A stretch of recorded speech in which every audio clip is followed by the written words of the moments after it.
saya cukup yakin nggak ditandatangan. Emang ini maunya Pak Prabowo kok. Ada pembatasan masa jabatan presiden. Makanya dulu Soeharto bisa 7 kali terpilih.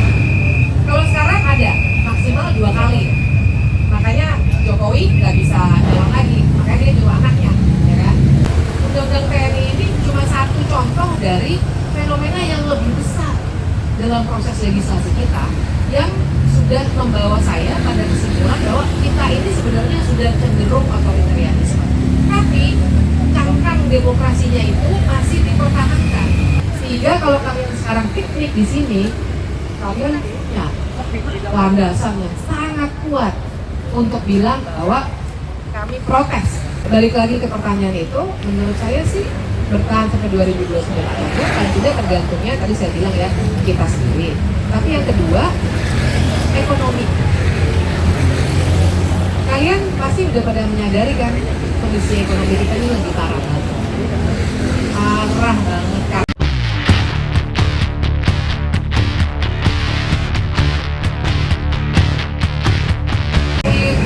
Untuk bikin tambang nikel segala macam suka ngambil tanahnya masyarakat adat. Jadi kalau undang-undang itu keluar, mereka terganggu kepentingannya.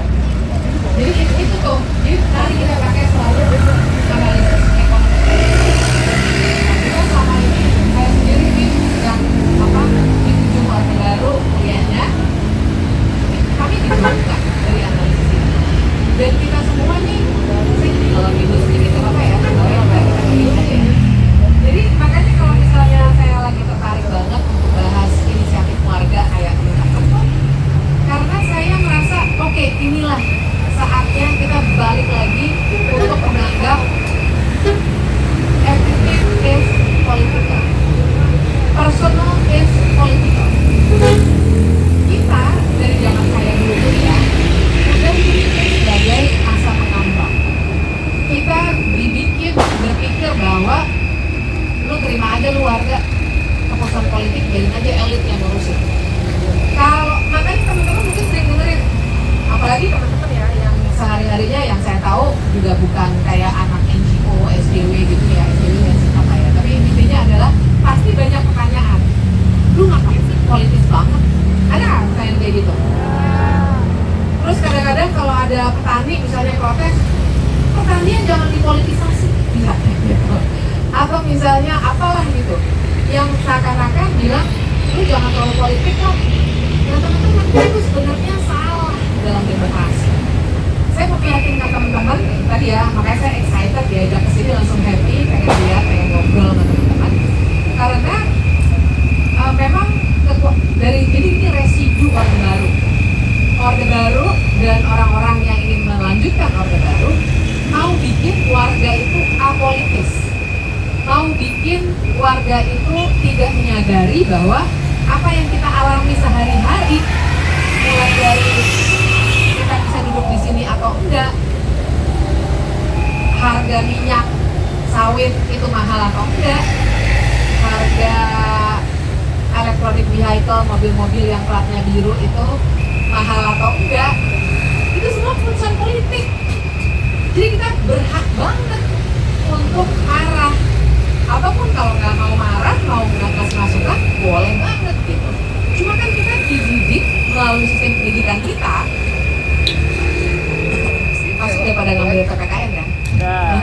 Dari SD ya PPKN ya sekarang. Kita kan di kelas PPKN tuh diajarin bahwa ya menjadi warga negara yang baik adalah warga negara yang taat hukum. Yang mana benar, saya sebagai orang hukum harus bilang memang benar sih harus taat hukum. Tapi hukumnya kayak apa? Makanya saya sengaja pakai kaos ini. Karena hukum, undang-undang, keputusan itu sebenarnya dia punya coercive power. Kan sebenarnya kan kalau dipikir-pikir secara filosofis ya, bedanya undang-undang teks doang kan, undang-undang isinya teks, sama teks yang kalian tulis, sama selebaran, kan sama-sama teks.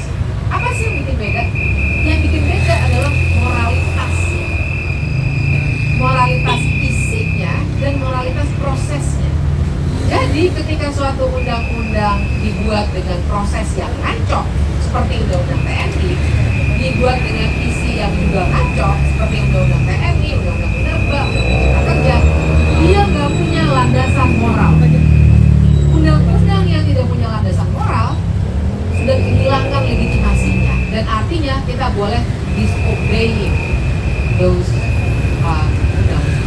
Kita boleh tidak setuju, kita boleh membangkang terhadap undang-undang yang tidak punya lagi landasan moralnya dari segi proses kompetisi.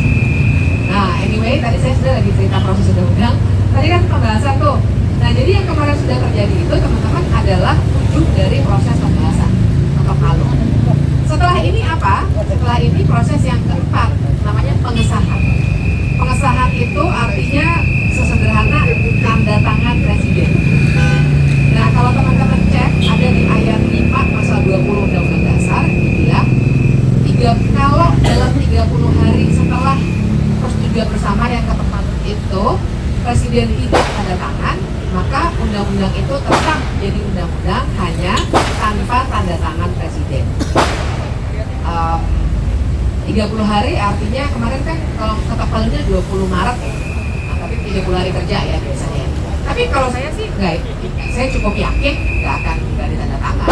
Emang ini maunya Pak Prabowo kok. Ngapain dia nggak tanda tangan? Dan sebenarnya proses itu menurut saya juga nggak logis sih. Maksud saya di 1 sampai 3 udah persetujuan bersama, kenapa di ujung tiba-tiba presiden bisa menyatakan nggak tanda tangan undang-undang? Nggak logis aja gitu. Tapi baiklah, itu ketentuannya. Terakhir nanti istilahnya itu pengundangan. Pengundangan itu ketika undang-undang dikasih nomor. Bayangkan nanti undang-undang TNI itu akan jadi undang-undang nomor sekian tahun 2025 tentang perubahan atas undang-undang nomor 34 tahun 2004 tentang Tentara Nasional Indonesia. Nanti begitu. Kalau udah jadi full begitu, itu berarti proses pengundangan sudah terjadi. Artinya kita semua udah harus nurut. Kalau kita mau challenge, ya boleh. Challenge-nya tinggal ke Mahkamah Konstitusi. Nah, jadi secara legal formal sekarang sih statusnya masih R sebenarnya. Dia jadi buku nanti ketika udah dapat nomor. Gitu. Cuma ya buat kepentingan komunikasi publik, menurut saya sih nggak salah juga kalau disebutnya undang-undang. Oke, ada pertanyaan lagi nggak? Kalau nggak ada lanjut dulu aja. Kalau udah harus stop bilang aja ya. Karena kalau udah kelamaan juga sudah rusak. Boleh dong. Bu, saya tertarik dengan apa ya? Dengan proses pembahasan lagi mau RUU TNI ya, maksudnya terkait dengan yang akan datang. Oh iya. Iya, dengan yang berbagai RUU yang akan datang. Itu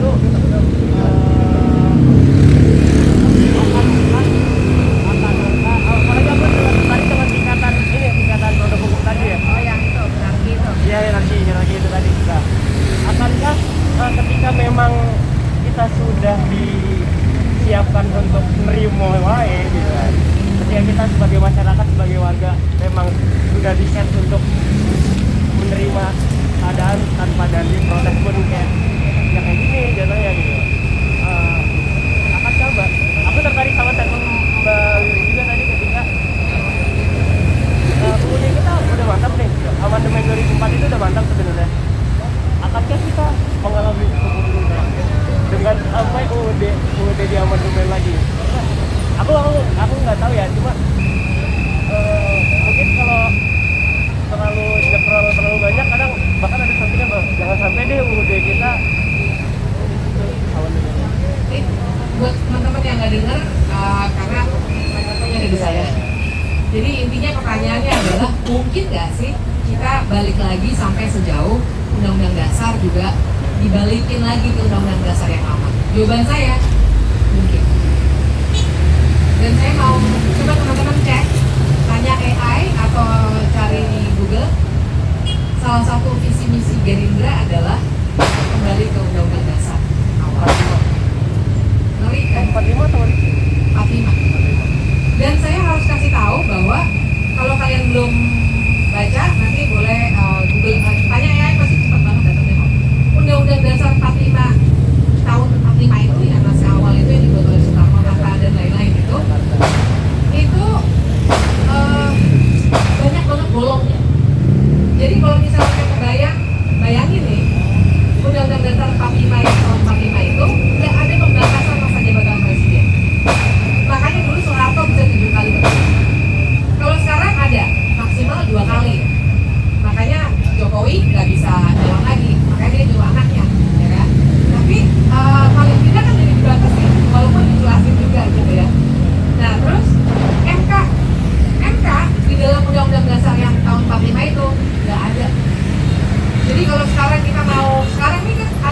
ngajuin loh judicial review ke mahasiswa udah ngajuin ke MK. Bayangin kalau kita balik lagi ke undang-undang dasar yang lama, MK nggak ada, KPU nggak ada. Jangan salah, se-raw itu kita balik lagi kalau misalnya undang-undang dasarnya balik. Terus pasal-pasal HAM nggak ada, pasal-pasal HAM di undang-undang dasar yang tahun 45. Jadi kebebasan berpendapat kayak gini nih nggak ada kalau kita balik lagi ke undang-undang dasar 45. Nah, petanya saya harus kasih tahu sedikit. Yang pengen balik ke undang-undang dasar tahun 45 itu adalah, ini bukan rahasia, karena saya dari 15 tahun yang lalu tuh udah berdebat di banyak banget forum. Karena kalau para tentara pengennya undang-undang dasar yang baik itu yang tahun 45 itu. Padahal Soekarno himself nih tahun 45, 18 Agustus 1945 dia pidato. Dia bilang undang-undang dasar kita itu sebenarnya belum kelar. Saya bahasakan dengan bahasa hari ini ya. Undang-undang itu sebenarnya masih draft. Karena BPUPK, karena udah pada PPKN, pasti udah tahu BPUPK, itu kan rapatnya itu sampai 16 Juli 1945. Pada saat itu mana ada yang tahu bahwa bakal terjadi Hiroshima Nagasaki. Kan itu yang bikin kemerdekaan kita terjadi kan. 16 Juli mereka berhenti rapat, itu UUD masih draft. Nah, karena proklamasi, Soekarno pidato, dia bilang ibaratnya dalam bahasa sekarang tuh, ya udah deh walaupun masih draft, kita tetapkan aja dulu. Masa sih ada negara nggak ada undang-undang dasar? Kita pakai aja dulu. Nanti, makanya dia bilang ini adalah revolusi golden. Undang-undang dasar revolusi. Nanti kalau kita situasi di Indonesia sudah lebih baik, kita akan bikin undang-undang dasar yang definitif, yang lebih lengkap. Jadi nggak logis kalau di tahun 2025 ini ada yang bilang, kita balik lagi aja yuk ke konteks tahun 45. Itu bahaya, memundurkan demokrasi. Nah, tapi saya bilang mungkin karena selain itu ada divisi di sini juga dan juga keinginan tentara.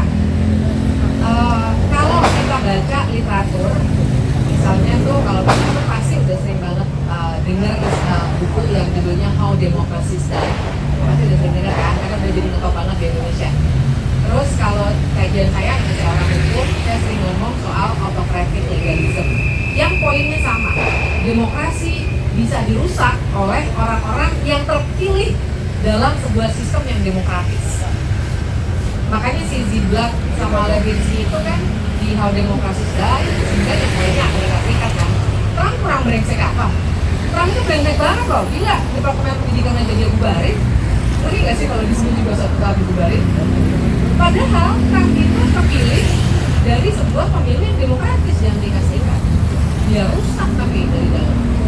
Nah, yang sekarang terjadi di Indonesia kan juga kayak gitu. Jokowi maupun Prabowo terpilih dari sebuah pemilu yang demokratis. Meskipun kita bisa mempertanyakan ya, apakah benar kemarin itu nggak ada kejelosan sama sekali.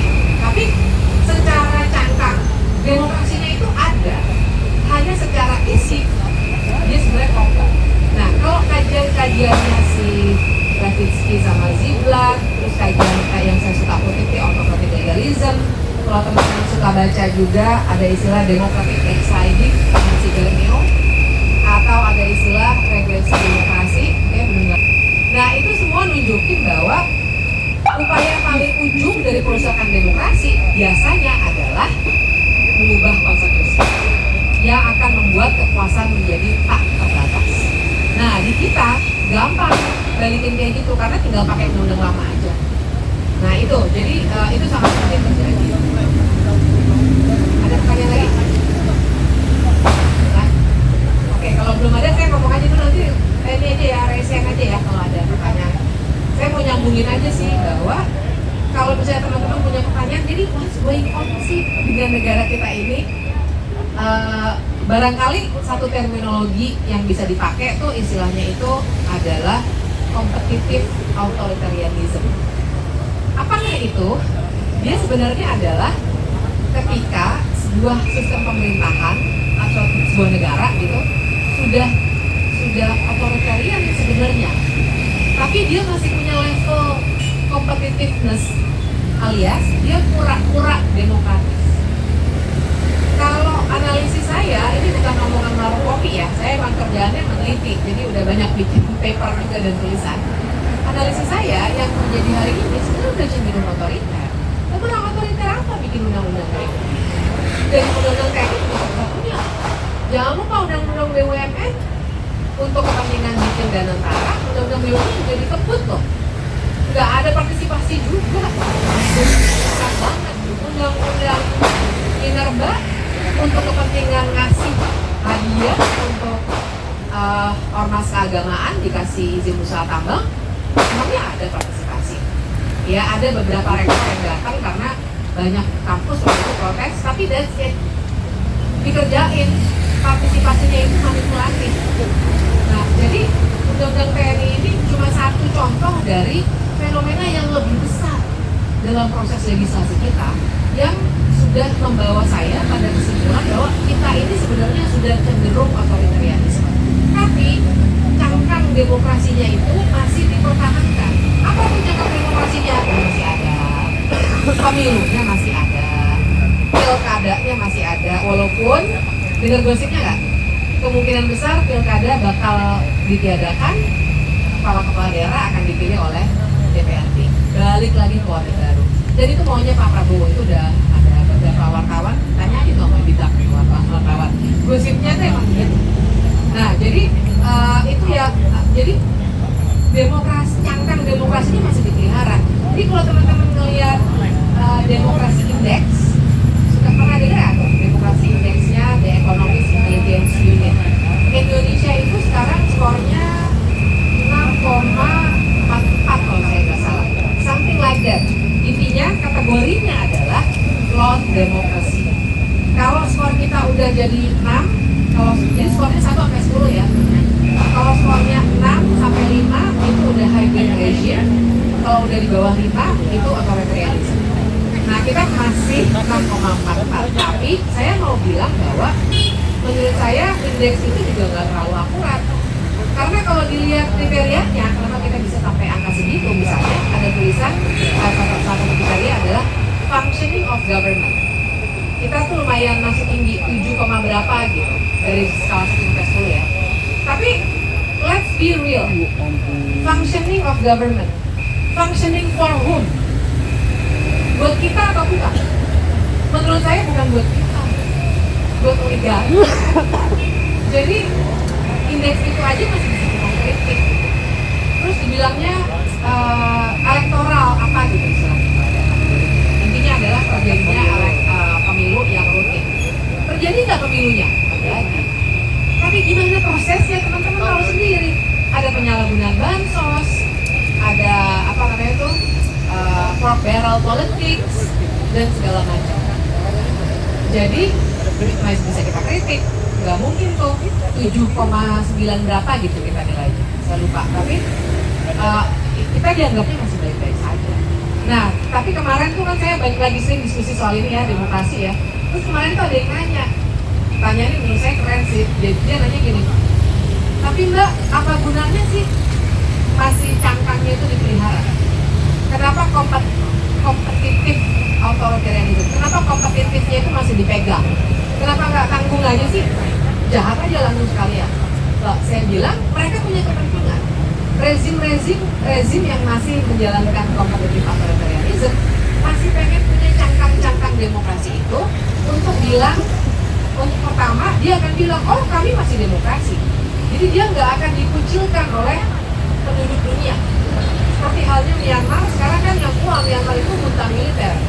Memang benar gitu. Kita orang nggak bisa bilang kita ini junta militer walaupun presiden kita adalah militer, karena cangkang demokrasinya masih dipelihara. Dan kedua, cangkang demokrasi itu juga masih dibutuhkan oleh mereka untuk ngasih legitimasi terhadap apa yang mereka inginkan secara dalam tanda kutip legal. Jadi mereka masih butuh DPR yang akan memproduksi terus undang-undang culas seperti undang-undang Minerba itu, seperti undang-undang Cipta Kerja, undang-undang kepolisian nanti. Mereka masih butuh itu. Kalau mereka tanggung totalitarian itu juga berat dan mahal. Karena nanti kalian harus diusir total. Amin-amin ya. Saya ngomong gini bukannya berharap ya, tapi buat mereka mungkin cost untuk menjadi totalitarian juga berat gitu. Nanti semua media sosial harus ditutup, internet harus dimatiin misalnya gitu kan. Dan yang pasti langsung dunia akan bereaksi. Pasti akan, wah condemning Indonesia. Jadi daripada masuk ke level itu, mereka mendingan pura-pura demokrasi aja. Jadi negara-negara lain juga akan, oke, Indonesia bisa demokrasi. Padahal kalau menurut saya sih, itu tadi, oke, ada demokrasi, tapi untuk siapa tuh? Undang-undangnya dibuat untuk siapa? Menurut saya sih bukan untuk kita sekarang, tapi untuk oligarki, untuk bisa terus-menerus menyedot kekayaan alam kita yang sebenarnya luar biasa ini, tapi diambil secara sakit. Nah, itu yang terjadi hari-hari ini. Nah, saya mungkin ngaitin lagi, ada pertanyaan nggak? Kalau nggak ada, saya lanjutin. Boleh. Saya senang kalau ada yang nanya. Ini sih yang proses pembentukan. Oh iya.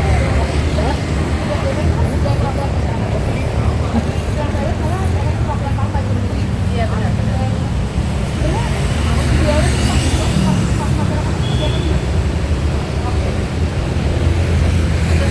Oke, ini pertanyaan keren. Buat yang nggak dengar, partisipasi masyarakat itu sebenarnya kayak gimana? Intinya begitu kan?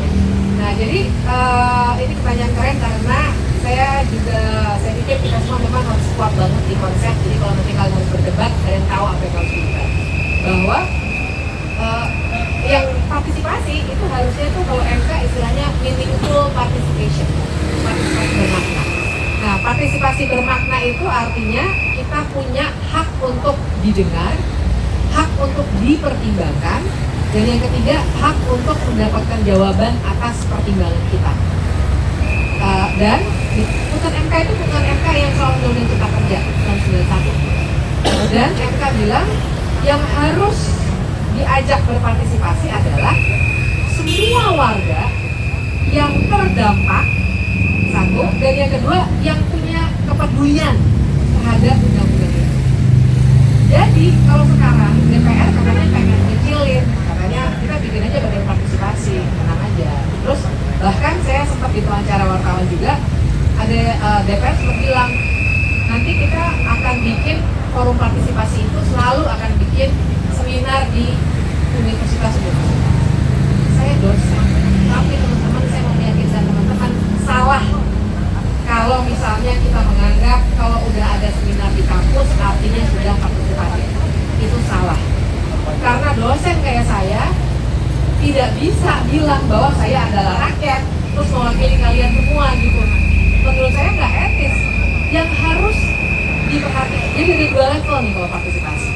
Level pengetahuan sama level pengalaman. Saya mungkin bisa nulis paper 100 halaman tentang masyarakat adat, tapi kan saya nggak punya pengalaman sebagai masyarakat adat. Saya orang Jakarta kok, nggak pernah jadi masyarakat adat. Maka saya nggak punya landasan moral untuk bilang masyarakat adat.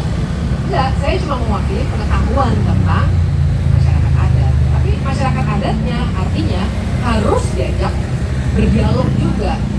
Dan bentuknya bukan seminar. Kan biasanya tuh sosialisasi ya. Modelnya tuh kayak ada PowerPoint yang template tanda gitu, dibawa ke semua kampus, terus satu orang pejabat presentasi, terus pulang. Kayak kampanye RUU. Partisipasi itu harusnya minimal tuh kayak gini gitu. Mana pendapatnya nih, tentang kayak gini gitu. Salahnya menurut kamu di mana? Harusnya idealin kayak gitu. Tapi kan diteknokratiskan tuh partisipasi.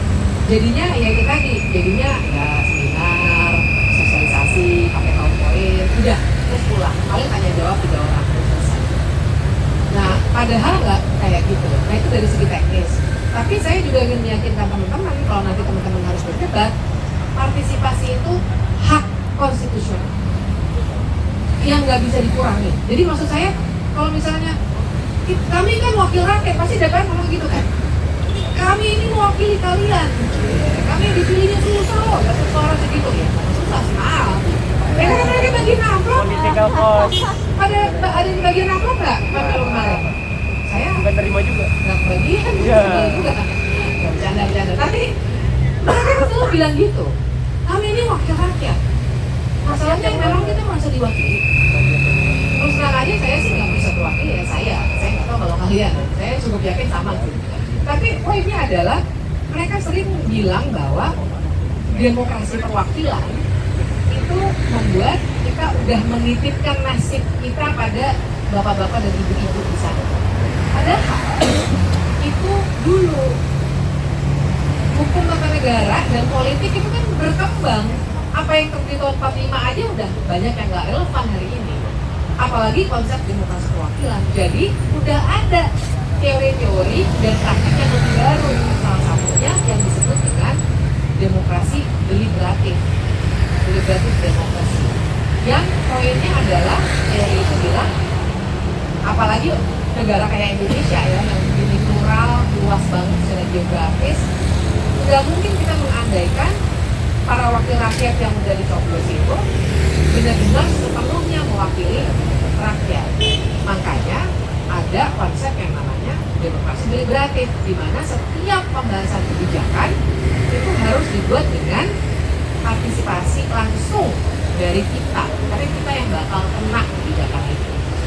Nah, jadi itu yang nggak pernah masuk dalam diskusi. Mereka udah langsung mengandaikan aja bahwa demokrasi perwakilan itu artinya kita udah ngasih kayak cek kosong ke mereka. Lu mau ngapain aja, lu mau bikin undang-undang apa aja, kita udah tinggal diem. Padahal itu udah outdated banget, udah nggak berlaku. Nah, kayak gitu. Jadi kalau misalnya teman-teman masih sering dihujani pertanyaan seperti itu, ngapain sih kalian sih sok-sok apa camping apa namanya piknik kayak gitu segala macam?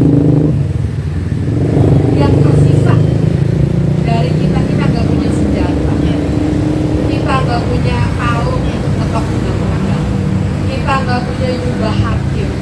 Yang kita punya adalah hak asasi kita. Salah satunya adalah hak berpendapat. Yang kita lakukan ini yang minimal bisa kita lakukan sebagai warga. Jadi kalau misalnya mereka masih bilang kalian nggak punya hak, kalian semuanya udah sesuai dengan prosedur, mari kita kritis. Karena kalau baca undang-undang TNI ya, teman-teman kalau udah baca kajiannya PSMK, Pusat Bimbingan Kebijakan itu, maksudnya kan kalau saya ngomong kan mungkin ntar 5 menit lagi lupa, tapi kalau dibaca kan bisa baca. Di kajian itu jelas banget bahwa prosedurnya undang-undang TNI itu ngaco dari core-nya. Dia tuh pertama dia nggak ada di perencanaan, tapi diselah. Harusnya dia nggak dibahas tahun ini, tapi dia diselah.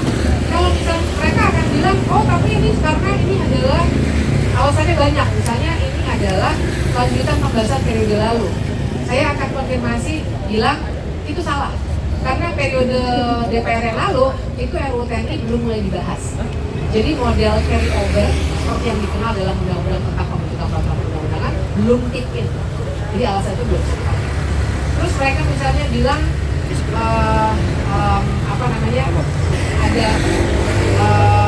ada situasi yang memang perlu dipercepat dan tidak disetujui oleh DPR maupun pemerintah. Nah, saya harus ngasih sedikit catatan dari kita udah banyak yang sama media massa bahwa ternyata sebenarnya di selaknya itu karena ada negosiasi memang antara Menteri Pertahanan dengan DPR. Prosesnya nggak lazim, penyelakannya itu nggak lazim. Saya tahu di lulus kuliah tuh kerjain ini memang profesi legislasi dari DPR. Jadi saya bisa bilang dengan berbagai macam evidence bahwa itu tidak lazim. Kemudian partisipasi, pasti DPR akan bilang, oh itu partisipatif kok, tanggal 18 Maret itu datang kok. Tapi jangan lupa, NGO diundang setelah NGO dobrak pintu rapat di hotel. Sebenarnya mereka tidak genuinely mau. Dan kalau teman-teman lihat, undangan untuk rapat dengar pendapat di DPR tanggal 18 Maret, undangan keluar 18 Maret gitu. Udah gitu nggak dikasih lagi kan. By the way sampai sekarang berarti belum ada ya. Saya tentu saja kita semua pasti punya. Tapi ini negara. Kalau saya punya dari teman saya, terus nyebar di kalangan wartawan, di kalangan aktivis, Kalau di website DPR nggak disediain, itu melanggar undang-undang. Karena itu nggak resmi. Karena pasal 96 Undang-Undang tentang Pembentukan Peraturan Perundang-Undangan mensyaratkan bahwa partisipasi dan juga proses legislasi itu harus transparan, draftnya harus tersedia. Dan saya harus bilang, biasanya tersedia.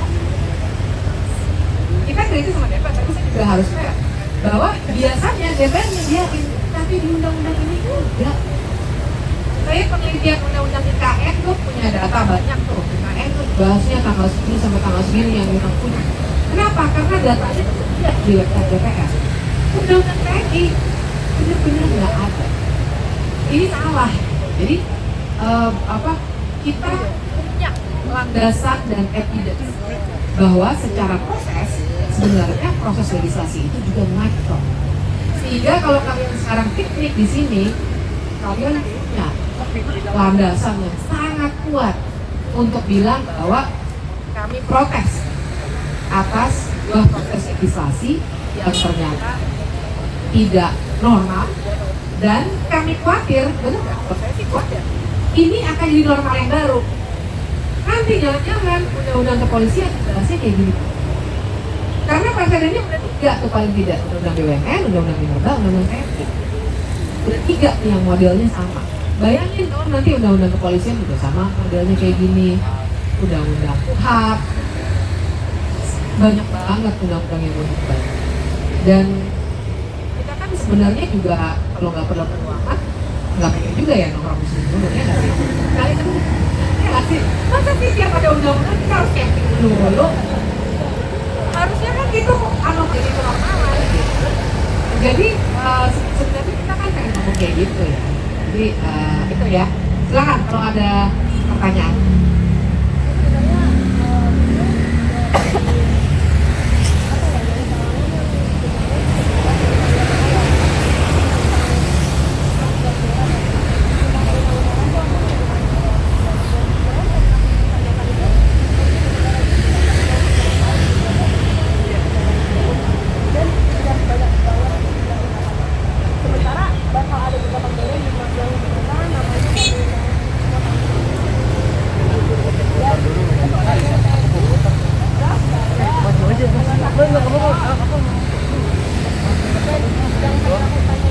Mana bang? Hah? Balik? Enggak, ngecek motor gue. Parkir sini kan?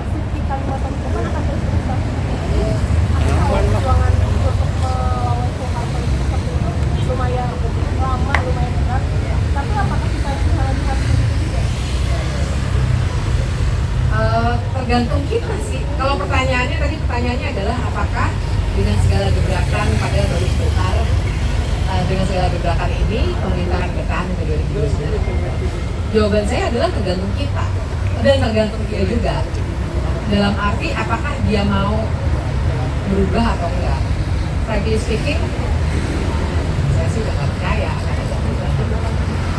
Frankly speaking, saya kan sebenarnya punya mata kuliah advokasi kebijakan. Teman-teman pernah lah ikut ngisi kuliah itu juga. Intinya advokasi kebijakan itu teknokratis banget. Kita mendorong undang-undang ini, mendorong undang-undang ini, mencegah undang-undang ini. Tapi saya sudah sampai pada level saya ubah silabus kuliah advokasi kebijakan itu karena saya nggak melihat sebenarnya ada perubahan yang sifatnya transformatif yang bisa terjadi di pemerintahan yang sekarang. Frankly speaking, kalaupun ada, levelnya pasti hanya prospektif. Jadi kalau pertanyaannya bakal bertahan nggak sampai 2029, menurut saya sih tergantung kita. Tergantung kita apakah kita punya energi untuk membangun gerakan sosial. Karena teman-teman disadari atau tidak disadari, mungkin sekali disadari walaupun nggak pernah dipikirin, yang teman-teman lakukan ini adalah bagian social movement. Dan kalau saya bilang gerakan sosial, saya nggak bicara kan suka ada yang dulu provokator nih segala macam. Oh enggak. Itu ada literaturnya, body of literature tersendiri yang namanya social movement. Kalau kalian Google itu, kalau yang tahun 2000-an itu namanya yang suka nulis tuh Mike Adams, terus Charles Tilly yang mengkaji soal social movement di seluruh dunia tuh biasanya seperti apa. Nah, yang paling baru ini rekomendasi buku. Teman-teman baca ya, buku yang judulnya Think We Burn. Yang nulis namanya Bevins. Bevins itu juga nulis tentang Jakarta Method. Tentang si Bevins, If We Burn juga kalau mau nge-google. Ada artikel di Conversation tentang buku itu, jadi lebih pendek. Intinya si Bevins bilang bahwa sekarang memang metode gerakan sosial itu lebih baru untuk melakukan pakai media sosial, terus nggak harus aktivis, pokoknya siapa aja yang peduli bergerak. Bevins memotret itu 10 tahun terakhir, gerakan sosial 10 tahun terakhir, dia nulis buku itu 2023. Nah, tapi dia bilang untuk bisa transformatif, ya kan bisa bilang, kita kan kalau setiap 15 undang-undang kita camping, sebenarnya lelah ya. Kalau maunya sih normal-normal aja, nggak usah camping, negara ini baik-baik saja. Saya juga happy kok kalau itu yang terjadi. Saya juga nggak capek ngejarnya karena nggak sesuai teori. Tapi kan kita sekarang harus bergerak karena banyak banget yang ternyata ngaco. Kalau kita nggak bersuara makin ngaco. Nah, jadi si Bevins bilang kalau mau ada perubahan yang sifatnya transformatif, jadi nggak transformatif itu maksudnya nggak cuma bits and pieces. Nggak cuma misalnya kita protes soal pendidikan, terus udah ganti aja menterinya, ya masalahnya selesai. Kita protes soal misalnya apa namanya ya, kenapa sih pendidikan dari SD SMP SMA itu dibuat ribet banget, terus dikasih solusi bikin sekolah Garuda. Kalian tau gak sih bikin sekolah Garuda? Menurut saya itu nggak akan menyelesaikan masalah, tapi itu yang saya maksud dengan solusi bits and pieces yang sebenarnya tidak transformatif. Nah, si Bevins bilang kalau mau perubahan yang transformatif, gerakan sosial itu perlu struktur. Paling struktur yang saya pahami adalah kita mesti saling ngobrol. Di sini ngapain? Kita mesti siap dengan apa? Misalnya undang-undang kepolisian, misalnya undang-undang KUHP dan lain sebagainya yang memang ada di agenda DPR. Nah, jadi balik lagi ke pertanyaan itu, menurut saya sih bertahan sampai 2029 atau enggak, paling tidak tergantungnya tadi saya bilang ya kita sendiri. Tapi yang kedua, ekonomi. Kalian pasti udah pada menyadari kan kondisi ekonomi kita ini lebih parah banget. Parah banget karena kitanya udah parah dengan program-program prioritas yang menurut saya cocok, sehingga segala sesuatu sekarang harus diefisienkan. Kita kena lagi sama dampak kebijakannya Donald Trump. Jadi makanya rupiah tuh sekarang jelek banget. Indeks harga saham gabungan juga turun banget. Dan persoalannya adalah bahkan ketika ekonomi mulai memburuk, masih aja ada denial. Masih ada anggapan bahwa misalnya ya, waktu ada trading halt, ada pemberhentian sementara perdagangan saham di Bursa Efek Indonesia karena terlalu jatuh. Kalau terlalu jatuh kan di stop dulu tuh sebentar, habis itu nanti berdagang lagi. Tapi waktu di stop tuh akhirnya yang diturunkan adalah politisi. Politisi disuruh datang ke situ. Pasar itu nggak bisa dikontrol oleh politisi. Paling diintervensi dalam hal kalau rupiahnya lagi jatuh banget, biasanya tuh sebenarnya BI mengintervensi supaya nggak jatuh banget.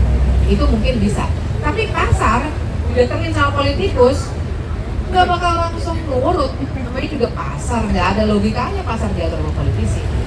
Tapi kan denial itu terus ada. Sampai juga dibilang misalnya ya macam-macam lah. Tapi poin saya, kondisi kedua yang harus jadi perhatian kita adalah kalau urusan perut udah kena, itu udah susah banget. Jadi dan kalau kata teman-teman saya yang ekonom, saya kan hukum ya, tapi saya jadi kalau ekonomi saya belajarnya dari teman ekonom. Mereka bilang kalau dibandingin 97-98 sama sekarang, perbedaannya adalah kita dalam kondisi di mana kalau analisis kelas ya, kelas yang di bawah itu sekarang kita kebanyakan prekariat. Prekariat itu apa? Yang sebenarnya nggak ada gajinya gitu. nggak ada kepastiannya, nggak ada asuransi kesehatannya. Apa tuh misalnya? Ojol. Apalagi tuh misalnya kelompok-kelompok pekerja yang di perkebunan sawit segala macam itu prekariat. Nah, level itu di Indonesia banyak banget sekarang. Jadi kalau 9798 ada krisis ekonomi, sebagian kelas menengah yang diturun pendapatannya, akhirnya dia buka warung tenda, zaman saya dulu waktu kuliah. Sekarang abang dan ibu-ibu ojol yang kita lihat kalau ada krisis ekonomi, saya nggak tahu mereka kemana lagi. Karena mereka juga dalam posisi yang rentan sebenarnya, sehingga sebenarnya bahaya. Tapi di titik ini saya mau bilang dengan tadi ya, ekonomi sama itu ya, kita sendiri dalam membangun gerakan sosial kayak gimana. Tapi saya pengen ngingetin deh teman-teman, nanti kalau ada kalau ya, saya sih terus terang nggak pengen loh ada macam-macam yang aneh-aneh gitu. Tapi kalau itu terjadi, tolong kita jangan saling berantem. Kalau kita marahnya ke atas, jangan ke samping. Jadi mari kita dari sekarang tuh, jadi kan teman-teman saya banyak yang nanya nih kemarin, Mbak gimana sih skenario politik yang mungkin terjadi tuh 2029? Kan skenario banyak. Misalnya kalau 2029 bertahan, jangan lupa presidensial threshold udah nggak ada. Jadi sebenarnya warga sipil bisa mengisi ruang-ruang itu. Tapi ada skenario lain, bagaimana kalau misalnya Pak Prabowo nggak bisa lanjut, mungkin karena alasan kesehatan, mungkin yang lain. Siapa yang menjadi presiden kita? Gibran. Kan? Gibran. Misalnya gitu. Itu kan Musuh Bang skenario Heri. yang pasti kita baca. Musuh Ribon TV. Tapi apapun Musuhnya Ribon TV. kita, masyarakat sipil, itu nggak ada dalam lukisan skenario itu. Lukisan skenario itu levelnya elit semua. Saya juga nggak ada di situ. Nggak ada, kita nih rocok-rocok lah gitu, kecoa-kecoa gitu. Itu levelnya elit. Nah, teman-teman saya tuh kemarin punya pertanyaan yang bagus banget. Mereka bilang, oke, itu levelnya elit. Terus kita nih bisa apa nih? Sampai kapan kita mesti camping-camping gitu? Nah, bingung juga kan? Tapi jawaban saya sih paling tidak gini deh. Kita sekarang dua hal. Pertama, kita mesti makin sering ngobrol sama teman-teman kita, sama keluarga kita. Kalau teman-teman nanti ada silaturahmi sama keluarga, obrolin aja. Untuk misalnya tidak menimbulkan kebencian horizontal. Yang misalnya anti keturunan Tionghoa, respect juga terhadap kelompok-kelompok minoritas seksual. Kita jangan saling berantem lah, kita ini udah dikit, nggak punya kekuatan, awalnya bisa berantem, mau jadi apa gitu. Akhirnya nanti yang tipas-tipas doang, elit, kita sendiri yang rugi kalau kita saling berantem. Karena kayak tahun 9798, walaupun saya ikut di situ 1998, saya harus bilang, begitu Soeharto turun, masyarakat sipil kan udah siap. Apa yang terjadi? Ruang politiknya yang ngambil dia lagi. Makanya presiden kita kan juga dari tahun 98 guys. Ini yang milik-milikin orang kan, yang kabur ke Yordania. Karena waktu itu masyarakat sipil nggak siap. Yang terjadi adalah peristiwa 13/98 yang sangat menyedihkan ya. Dan itu real loh teman-teman. Ada laporan dari tim pencari fakta bahwa ada kekerasan seksual yang terjadi pada perempuan keturunan Tionghoa. Kita cuma korban.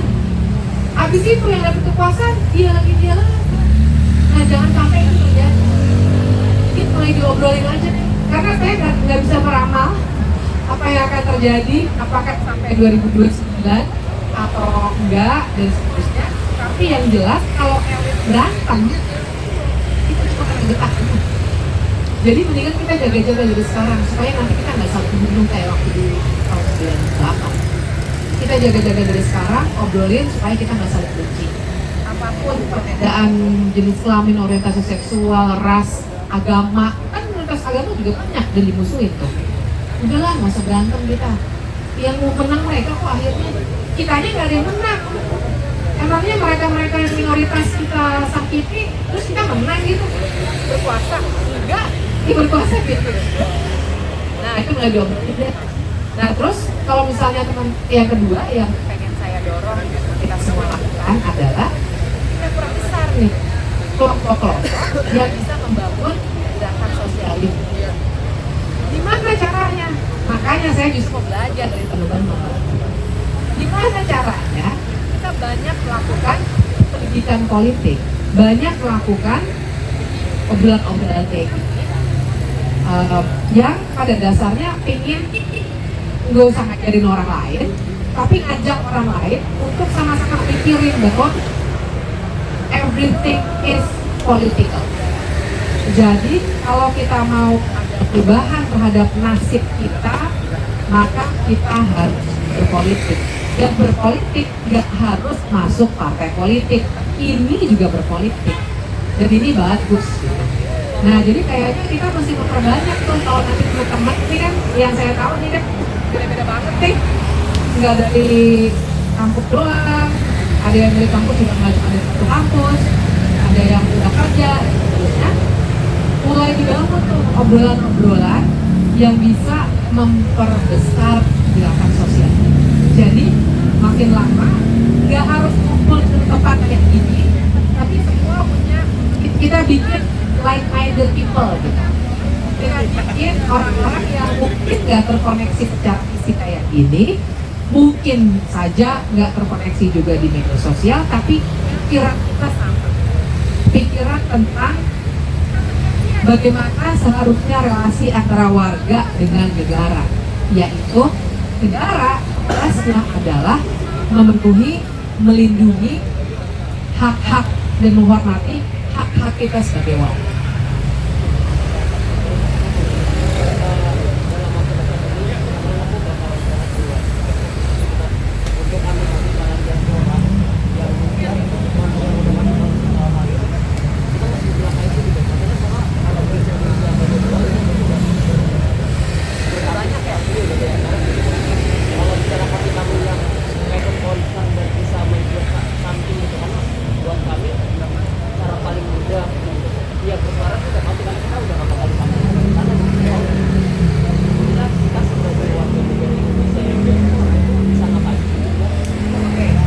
Pertanyaannya adalah kalau kita mau ada di luar negeri, tapi kita masih punya kepedulian, kita bisa ngapain? Bersuara pasti udah dan gampang karena media sosial ya udah lintas negara. Mungkin yang bisa dilakukan adalah satu, misalnya lebih mengamplifikasi situasi di Indonesia luar negeri. Jadi yang makanya penting ya untuk punya dalam international conferences ada cerita dari Indonesia, itu sebenarnya kepentingannya itu. Itu satu. Terus kedua, kalau misalnya bila dibutuhkan teman-teman mesti berjaringan untuk bersolidaritas terhadap teman-teman yang mungkin di sini ditekan, itu juga menurut saya perlu dilakukan. Contohnya, kalau ada apa-apa, waktu dulu ya, misalnya waktu dirty vote keluar, itu teman-teman yang di luar negeri itu semua udah siap. Gitu, lu kalau dia apa-apain, jalurnya tuh ke sini, kita siap nunggu lu di sini. Itu dulu dibuat. Makanya kita perlu berjaringan tuh di situ. Nah, jaringan teman-teman di luar negeri bisa juga siap. Yang lainnya mungkin paling tidak kalau misalnya kebutuhan lainnya ya, misalnya dana, hubungan hal-hal seperti itu. Jadi masih banyak yang bisa dilakukan. Intinya adalah kata kuncinya sebenarnya solidarity. Bentuknya bisa apa? Tadi kembali lagi ke pembentukan undang-undang hal ya. Bolehkah diperbandingkan saat sekarang sama yang kita terima? Ada yang baik juga dong. Berapa persen itu berbandingnya? Kalau prosentase saya nggak bisa bilang sih, tapi mungkin gambaran aja ya. Kalau prosentase pasti susah kalau dikuantifikasi. Tapi apa ya, yang baik itu misalnya saya mau kasih contoh dulu itu yang bagus apa ya, kok susah gitu ya. Oh misalnya ini, bikin undang-undang KPK yang asli, yang tahun 2003, bukan yang 2019. Nah, jadi waktu itu tuh tahun 2003, jadi masih lumayan, reformasi masih fresh, jadi semua orang masih memegang amanatnya dengan cukup baik. Waktu itu tuh dari segi partisipasi itu terbuka banget. Semua pihak yang punya aspirasi, yang kajian kan pasti banyak ya kalau soal KPK. Itu semua bisa presentasi di dalam. Terus Pembahasannya juga dari segi waktu cukup proper, jadi nggak buru-buru banget, nggak 2 minggu. Revisi undang-undang KPK itu kan cuma 2 minggu tuh kelar. Nah banyak sekali dulu tuh undang-undang yang prosesnya cukup panjang. Misalnya kayak gitu. Jadi saya mau bilang kalau proses legislasi mungkin yang masih lumayan benar, mungkin yang sebelum 2016 ke sini, Jokowi itu dari pertengahan periode pertama tuh sebenarnya udah mulai ngaco loh. Cuma pandai ditutupi, karena buzzernya kan juga banyak. Jadi dari dulu mungkin teman-teman ada yang ikut ya, reformasi di korupsi ya, kan dihajar banget tuh demonstran, pakai buzzer dan juga secara fisik dan lain-lain. Tapi dulu itu 2016 ke belakang tuh sebenarnya cukup bagus. Undang-undang, oh iya. setidaknya statistik itu buat perbandingan sekarang diajukan ke dalam bahwa begini loh caranya yang benar. Statistik saya nggak punya sih, karena banyak banget tuh. Jadi saya mungkin kalau di Google dulu dicari-cari, dijumlahin dulu sendiri baru ketemu. Tapi saya sendiri nggak punya angkanya di kepala saya. Tapi oke. Tadi ada masukan Undang-Undang Pers tahun 99. Masukan juga soal TAP MPR. Jadi dulu itu nanti boleh nambahin Mas Andreas ya. Aku tadi nggak sadar kalau ini Mas Andreas. Aku tuh kalau yang pada pakai masker nggak mau nyebut nama karena menghormati, mungkin mereka nggak ingin disebut namanya. Pas dilihat, oh ini Mas Andreas. Jadi undang-undang pers tuh misalnya, nanti Mas Andreas mungkin bisa nambahin. Contohnya adalah ketika semua stakeholder dalam hari ini pers diajak bicara. Mau nambahin nggak Mas? Dari segi waktu itu berapa lama ya? Pembahasan undang-undang pers.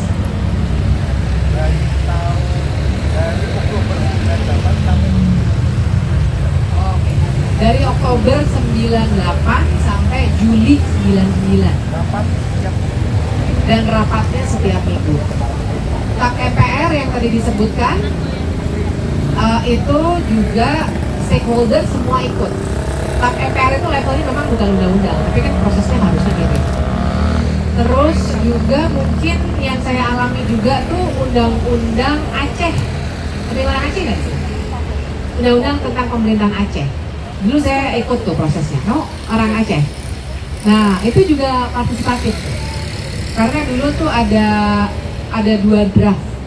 Draftnya punyanya pemerintah dan DPR, tapi masyarakat sipil di Aceh. Orang Jakarta kayak saya cuma bantuin. Tapi yang bikin draftnya orang Aceh. Itu mereka punya draft tandingan. Nah itu rapatnya terbuka di sini. Memang ada yang di hotel, jadi kebiasaan di hotel itu emang dari dulu. Itu salah. Bukan berarti yang sudah sering dilakukan menjadi benar ya. Esensinya salah. Tapi dulu tuh terbuka. Jadi saya tuh dulu bisa ikut Bu dalam ruang rapat. Saya bisa ikut. Terus karena saya udah jadi peneliti hukum waktu itu, kadang-kadang mereka nanya, Bib, kalau kita maunya begini, pasalnya kira-kira kayak gimana? Saya bisa bikinin tuh. Dulu kayak gitu. Kalau sekarang udah nggak ada. Statistik saya nggak punya sih. Karena banyak banget ya. Satu kali kerja kan bisa ratusan undang-undang. Artinya mereka juga sebenarnya tahu kalau kita Iya. ada partisipasi. Mereka tahu karena undang-undang tentang pembentukan peraturan perundang-undangan kan bentuknya undang-undang. Artinya yang bikin mereka juga. Yang bikin hak partisipasi bermakna di pasal 96 Undang-Undang 12 2011 tentang pembentukan peraturan perundang-undangan, yang bikin mereka juga. Jadi mereka bukan yang nggak tahu. Mereka tahu persis. Cuma justru karena mereka tahu persis, mereka tutupin. Karena mereka tahu nanti kita jadi rame. Oke, ada pertanyaan lagi?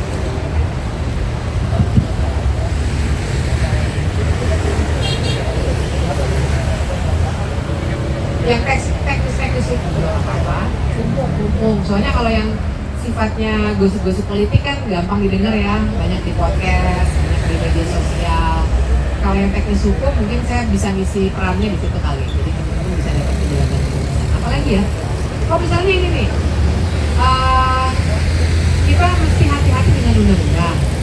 Tapi jangan lupa banyak banget undang-undang yang ngasih kewenangan, istilahnya itu, istilah hukumnya itu kewenangan delegasian ke level peraturan di bawahnya. Jadi kalau teman-teman perhatiin undang-undang cipta kerja ini banyak banget yang ngaco nih, dibuat lebih ngaco di level peraturan pemerintah dan peraturan presiden. Nah jadi nih kalau teman-teman perhatiin, kalau balik lagi ke undang-undang TNI ya, undang-undang TNI itu kan benar kalau dibilang itu kan cuma 3 pasal, benar.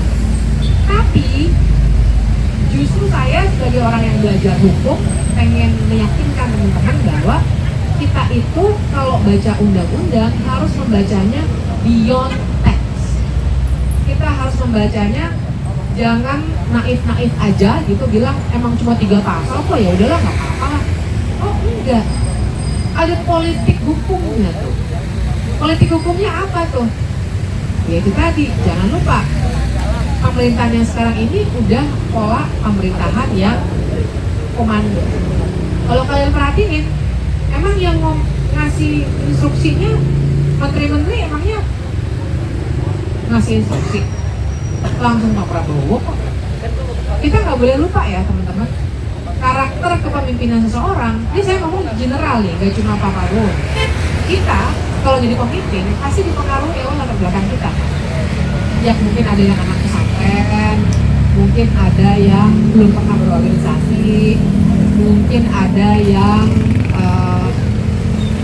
strict di perusahaan, jadi style-nya tuh style korporasi gitu kan.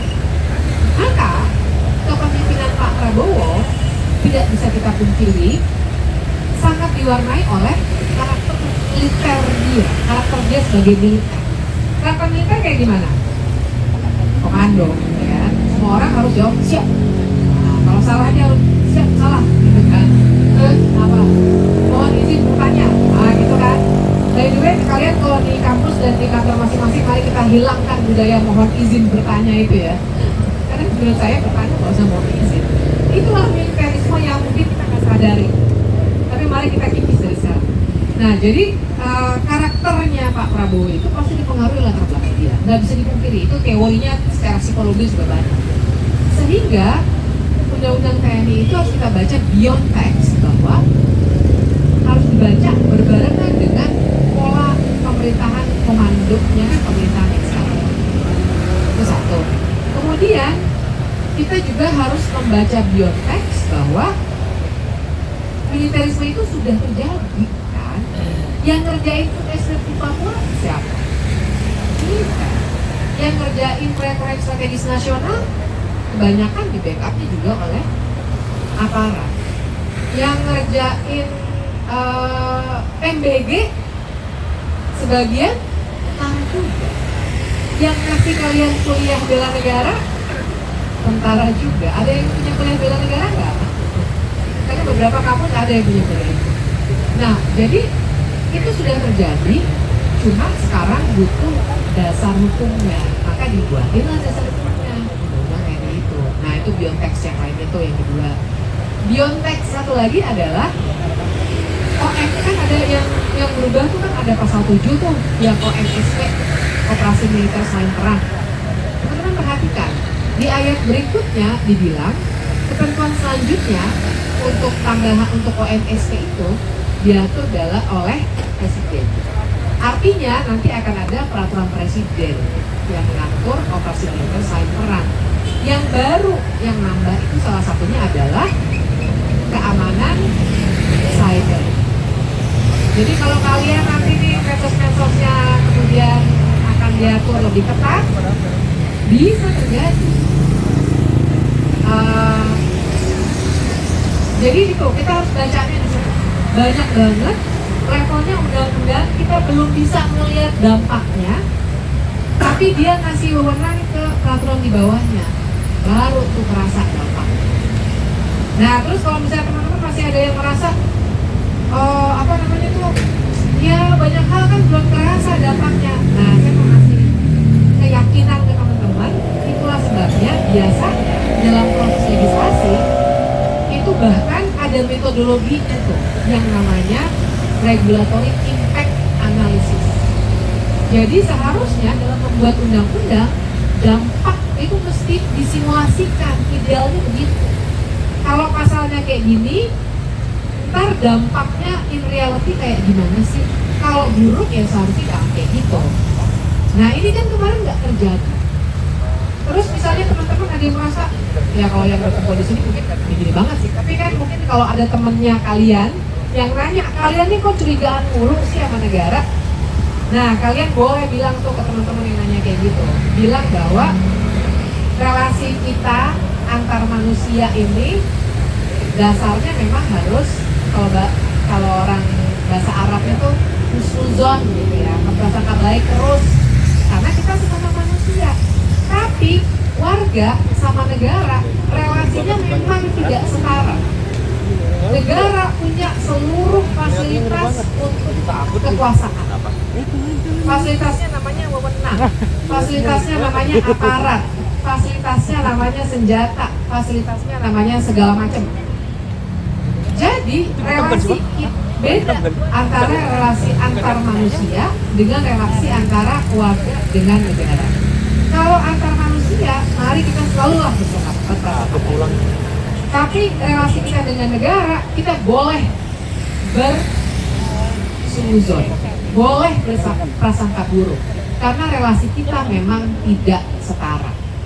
Gitu. Jadi jadi nggak boleh diandai-andaikan tuh. Makanya kalau misalnya ada yang bilang, apa namanya, ya kritik harus santun, ada kayak gitu kan, misalnya. Kritik itu nggak perlu kan. Kritik ini adalah membongkar argumen. Jadi nggak perlu yang mau izin saya mau kritik nih, nanti punten.